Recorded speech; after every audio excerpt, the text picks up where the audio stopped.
This is INFINIX Zero 30, and today I'll show how you can boot into recovery mode on this device.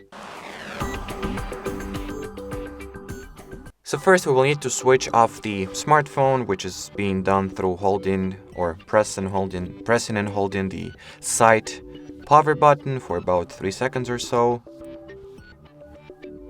Then power off your phone.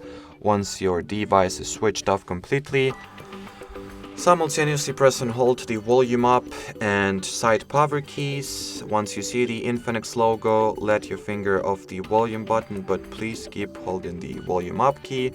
Once you see the no comment interface, press and hold the power button and tap the volume up once.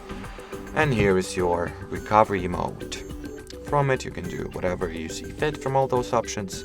I'll just, navigate with volume rocker and select the option that you would like to execute by tapping or by pressing the power key. So that'll be it for this video, guys. Thanks for watching, thanks for your attention, and bye bye.